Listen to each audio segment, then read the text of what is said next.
Bom, professor Paulino, ele é doutor em Fisiologia Vegetal, atuante, assíduo, pesquisador na UFG, agora aqui é o UFJ.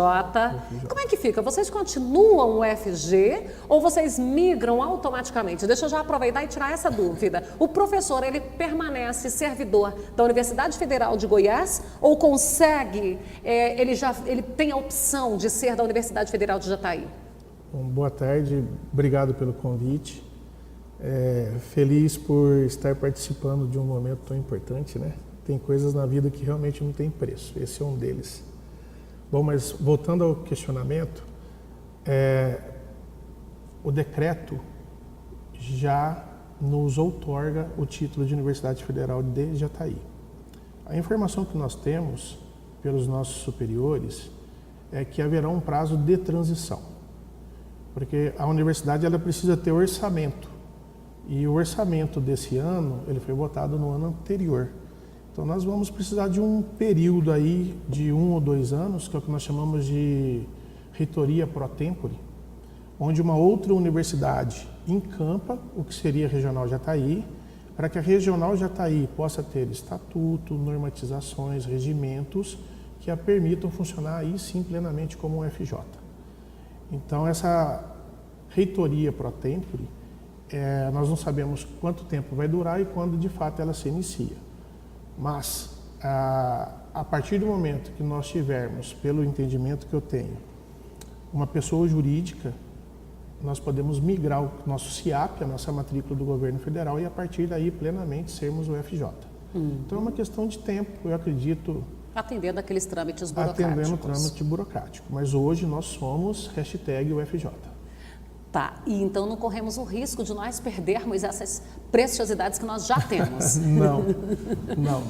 Podem ficar tranquilos que nós, no meu caso, por exemplo, estou há 9 anos aqui, trabalhando com pesquisa, com ensino e com extensão. Ainda devo ter mais uns 12 a 15 anos até me aposentar. Fiquem tranquilos que no meu caso... Aí eu vou torcer para que essa data da aposentadoria prorrogue, que daí ele não se aposenta. Prorrogue mais um pouco. A pesquisa e o ensino, ela é parte muito importante da nossa vida profissional. Então, eu vejo que a possibilidade de quem é produtivo sair de uma região como a daqui é muito pequena. Pois é, aí você falou dessa importância da pesquisa e do ensino.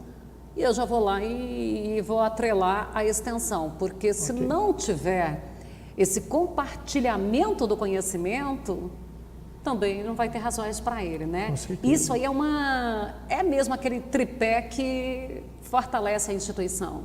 Nós não podemos esquecer que não adianta para uma instituição ela só produzir ciência, ela só formar profissionais.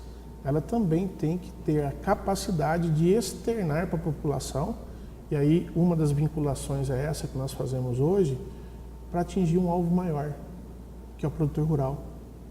O produtor rural é a base das ciências agrárias, e nós não podemos nos esquecer disso nunca. As pesquisas têm que ser voltadas para que o produtor possa obter mais ganho, mais rendimento, e é essa uma das nossas funções.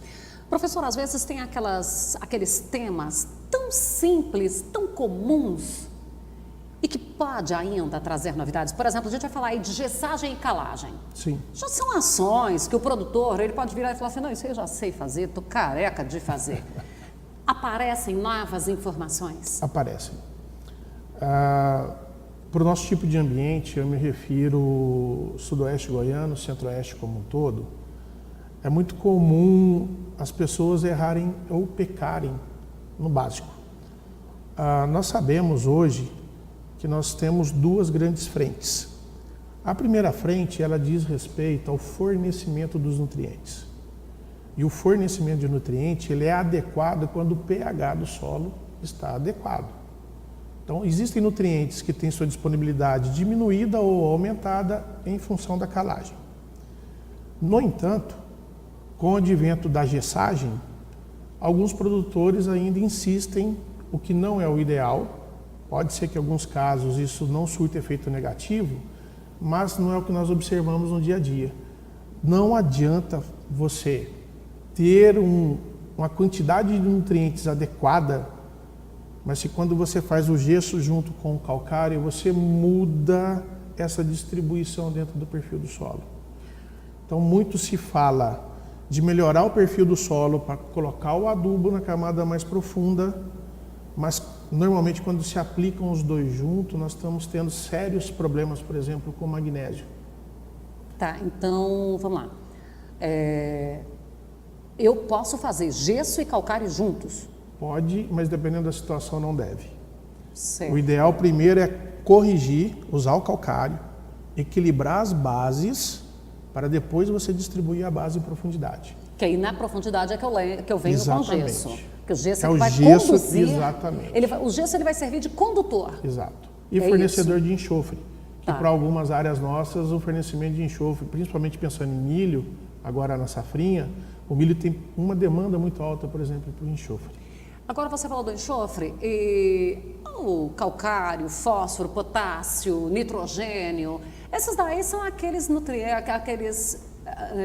nutrientes, né? Exato. Mais comuns, mais falados. E aí de vez em quando a gente vem aí com enxofre, magnésio, enfim, outros elementos menos populares, menos usuais, aqueles que nós nominamos de micronutrientes, e ainda falo assim, a planta não entende, isso é micro ou macro, ela necessita. Exatamente isso.